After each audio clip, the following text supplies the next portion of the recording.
Hello everyone and welcome on The Papier de Rêve channel. I'm Ursula and today I will be painting with you some experimentation with wax and water.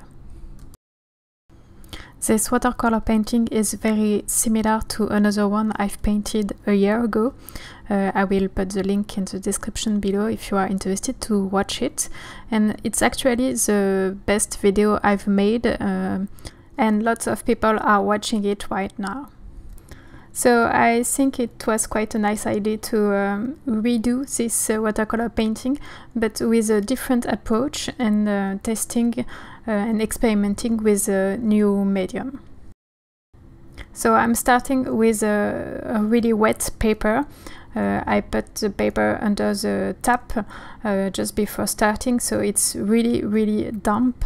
There is a lot of water on my paper and it allows my color to flow and blend in each other very easily and nicely.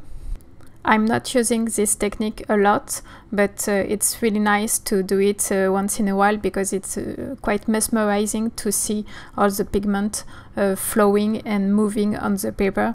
It's a very interesting way to paint.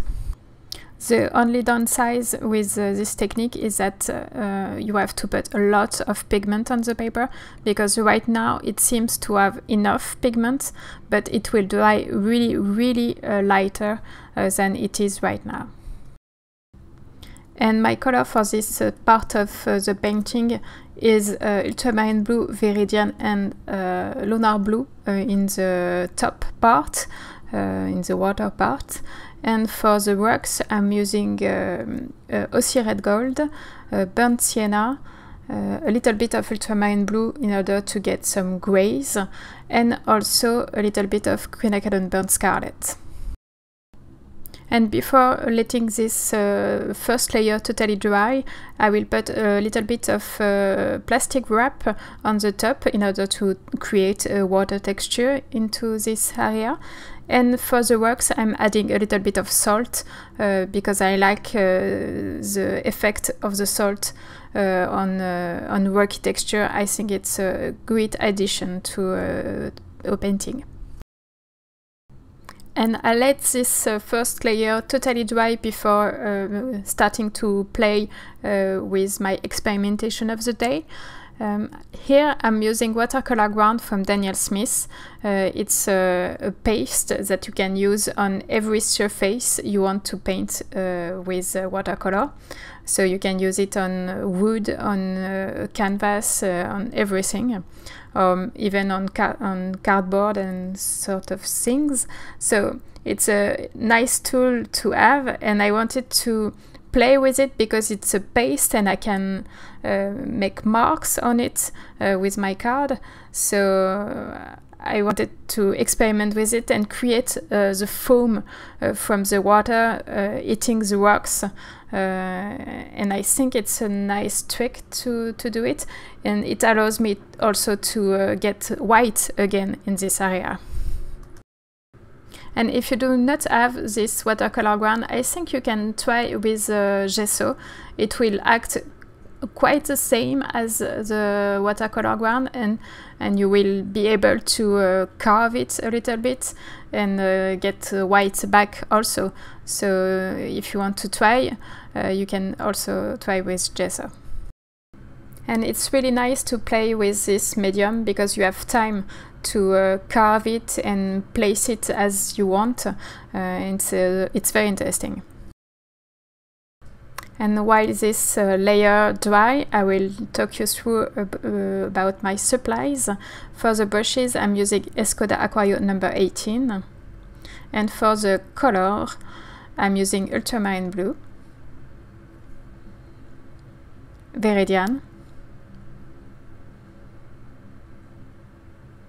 Aussie red gold, yellow ochre,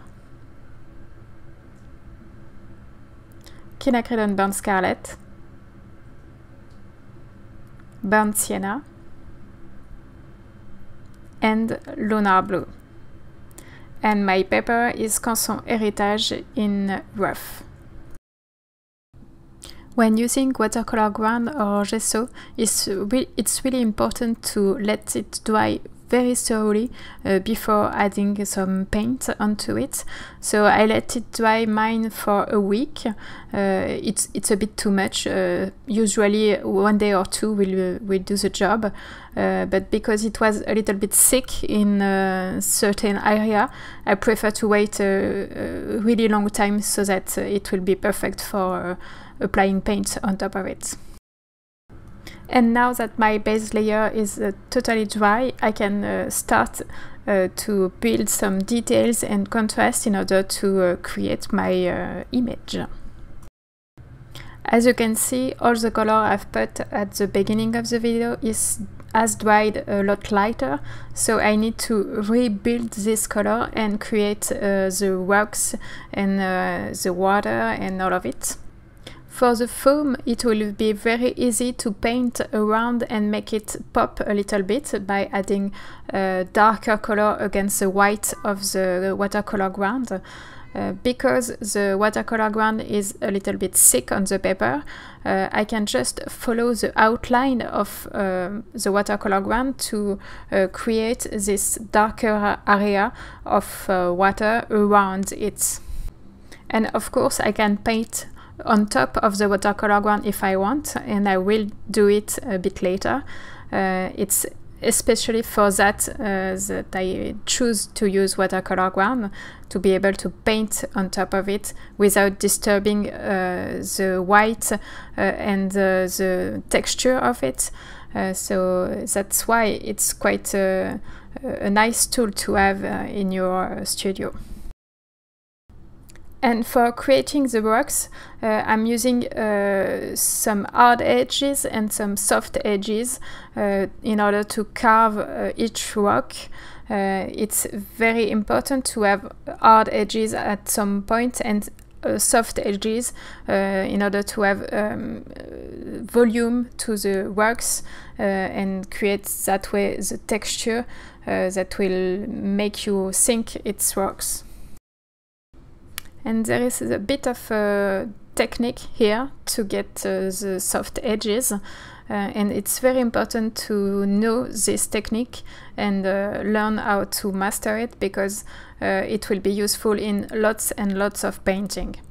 So you put a little bit of color where you want the hard edges to be, and you put it just with the point of your brush and not the full body of it, and then you rinse your brush and apply just water, not too much, around the color you've put, where you want it to be softer.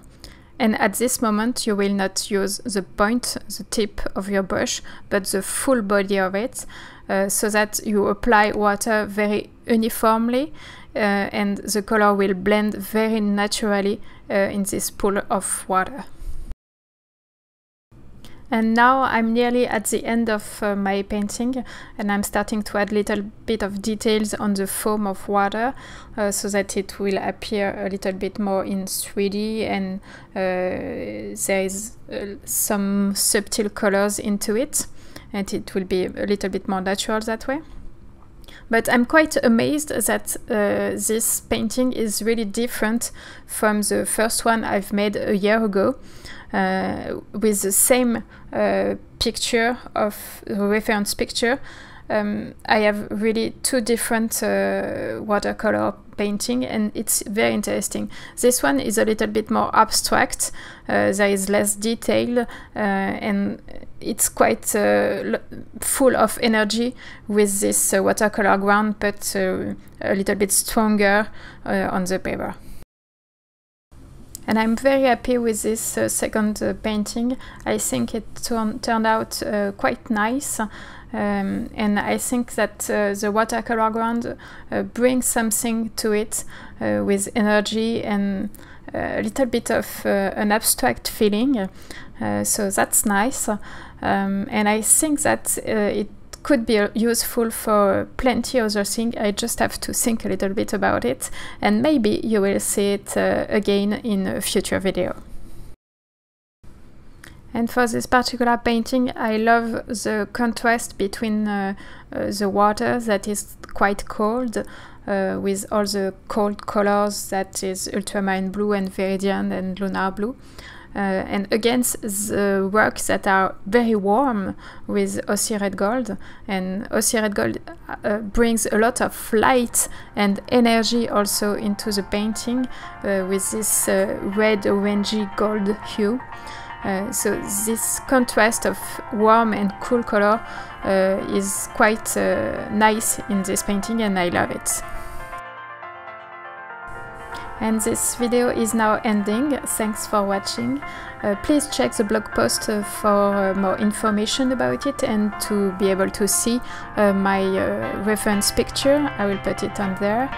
And tell me what you think in the comments. See you soon.